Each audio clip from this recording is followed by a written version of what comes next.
is a writer, producer, and sometimes an actor. Give it up for a very special lady, Marianne Martini.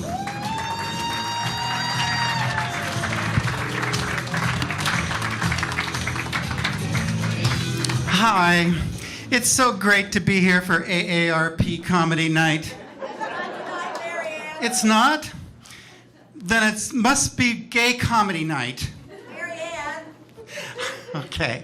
All right. It's November 14th, so it must be the weekly meeting for the Marianne Martini Fan Club. Thank you. Thank you. You know, this morning I almost missed my Southwest flight from Seattle back to Phoenix.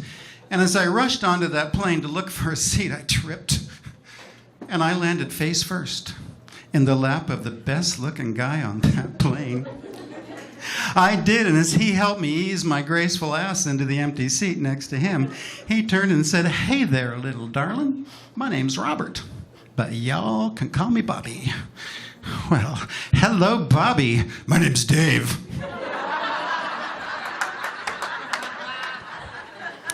But you can call me Marianne. Like Bobby, I think there might be a couple of you that are a little confused right about now, especially this good-looking guy down here. You were really looking at me when I came on stage. He was. And I'll bet he was thinking, "Marianne, you're kind of sexy for a chubby middle-aged cougar." And then I started talking.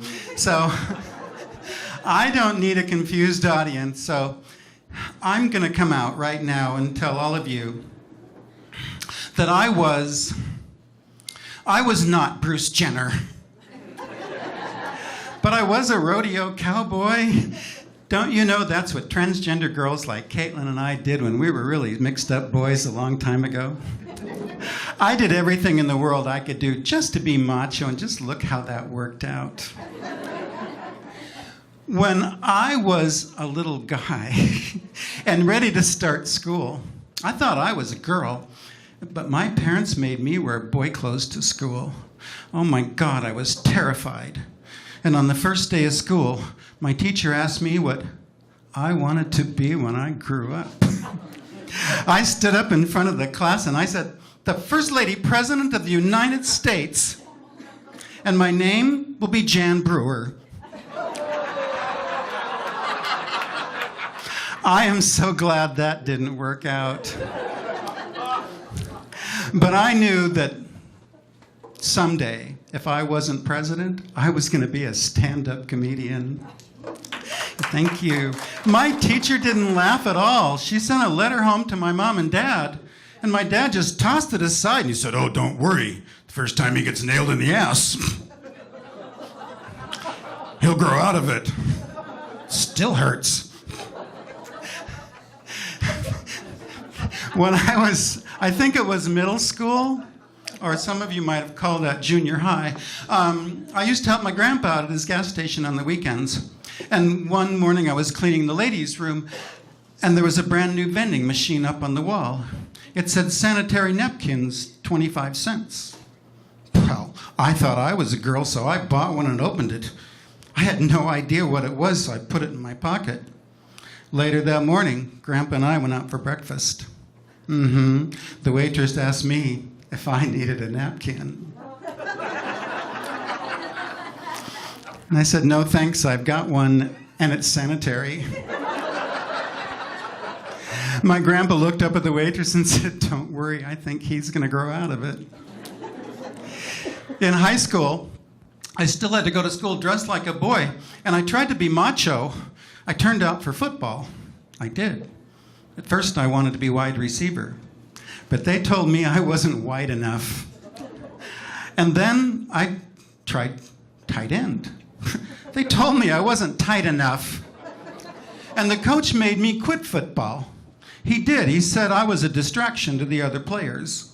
It seems all they wanted from me was free blowjobs. Well, I'm a lot older and I'm a lot smarter, and if there's any of those football players here tonight, these lips are by Chanel. They're going to cost you $200 each. It was in high school also that I discovered that I love girls. I still do.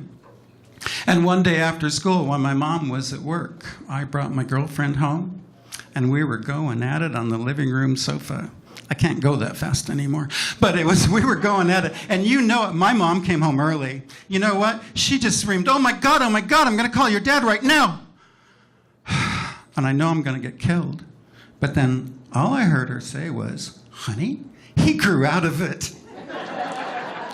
And he's not gay. Oh, my mom had no idea what a lesbian was back then. Well, that was something. So I thought I'd better hide all my girl things, and kind of go in the closet to keep my parents happy. So I found the perfect hiding place. I took the cover off the bottom of that sofa, and while I was stuffing my girl things in there, my dad's porn collection fell out. 2 days later, though, here comes my mom. She's storming in the room. She's throwing bras and panties and porn everywhere. And she goes, who do these belong to? And oh my God, well, Mom, they're Dad's. But don't worry, I think he's going to grow out of it. Yeah. Anyhow, that was a long time ago. And so today I have to admit that I live in an Arizona active adult community. But I call it the Loop, L-O-O-P. It's an acronym for the land of old people. And it was a trip from the very first day. I went up to look around, and there's a big, beautiful pool and a humongous hot tub. It holds 100 people. It does. And one of the rules, children in diapers are not allowed in the hot tub. Well, I don't know about you, but I'd rather be in a hot tub with children in diapers than 99 seniors without them.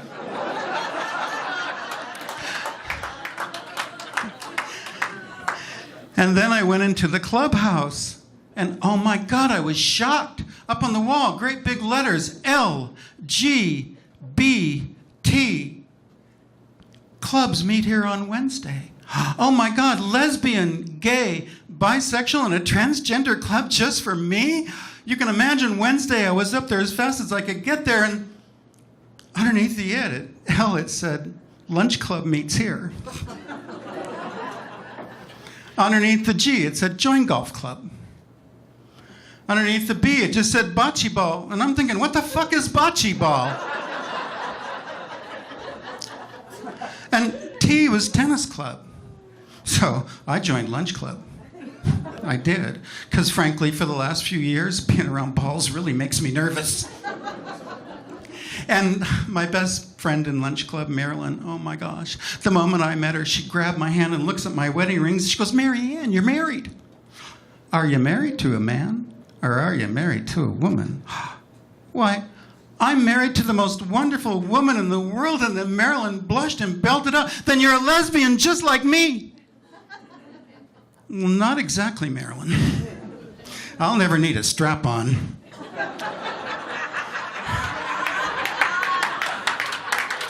Now, you all know what that means? I knew he would know what that is.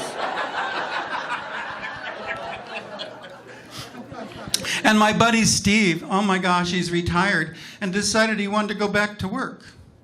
So one day I get a phone call. Mary Ann, this is Steve. I'm on a job interview and I need your help.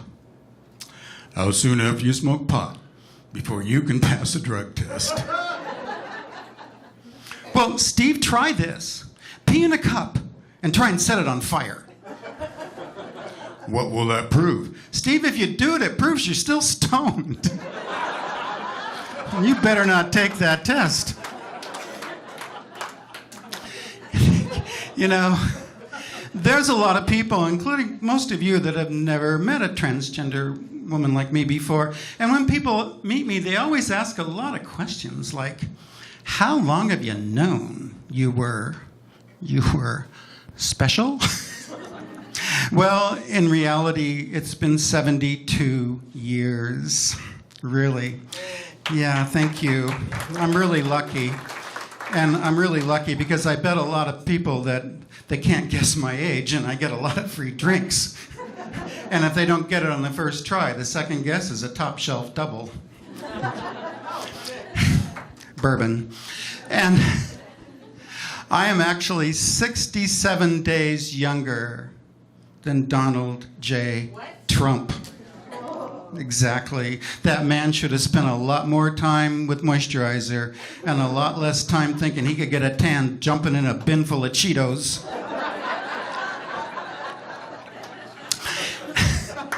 And yes, I do my own hair and makeup. This is my hair. I paid $250 for it. And trust me, CoverGirl does not cover boy. You just could never put it on thick enough. It's... Oh my gosh. Someone asked me outside a little while ago, yes, what's the difference between a cross-dresser and a transgender girl like you? And I go, a cross-dresser, he comes home from work and he puts on a bra and panties and a dress and maybe some lipstick and a wig, and he gets so excited he's got a right now. I come home from work and I take off my makeup and my work clothes and I put on my sweats and pour a glass of Pinot Grigio. And someone asked me all the time, how's my family doing with my changes, as they call it? Well, my daughter called me recently and said that she went to a party, where everyone has a story to try and one-up your story, if they don't know each other very well. She said after listening to that for about a half an hour, she said, hey, you guys want to see a picture of my dad? They told her she won. And my grandson, when he was little up in Seattle, he'd go and visit, and he'd get up in the morning, and he'd want to crawl in bed, and, grandkids, and he'd want to snuggle and talk until breakfast. Well, now, 10 years later, we've both changed. He's 15 and 6'4". I'm blonde and an inch shorter. And last time in Seattle, I got up early and went to his room. I said, hey, Jimmy, I want to snuggle and talk like we used to. And he started laughing when I tried to get in bed with him. And he pushed me, and I went to the floor. And he goes, Marianne, you'll always be my grandpa. But you're not getting in bed with me, even if you didn't have boobs. Everyone always wants to know. Funny, people ask so many questions like, is there anything you miss about being a guy? And what do you really like about being a woman? And that's really hard, but I have to think it's not really the clothes or the jewelry or the free drinks. No, it's the ladies' room. Girls, it's our favorite place, right? We can go in there and we can make new friends. We can take selfies in the mirror and get makeup tips. And guys, what you don't know is we've got our own little cube. We can go in there and text and talk to our friends as long as we want. And nobody cares. But only gay men can make friends in the men's room, right? And can you imagine a guy standing at a urinal talking to his best buddy on the phone? Hey, dude, just standing there with my dick in my hand. Made me think of you. Let's do lunch. And what do I miss? Oh my gosh, it's so easy. Writing my name in the snow. Girls, no matter how drunk we get, unless your name is Dot, we just can't do it.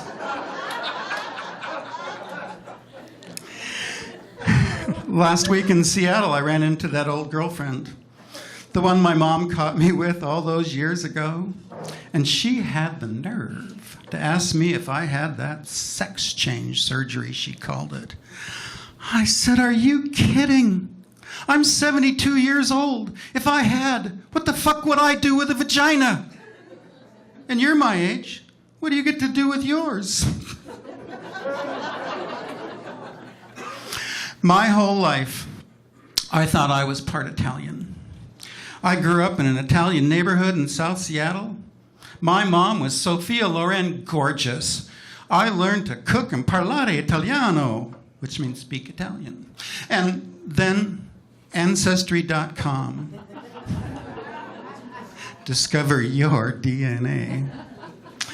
My grandfather, or my mom's dad, actually was a con man. He lied about everything. He wasn't Italian.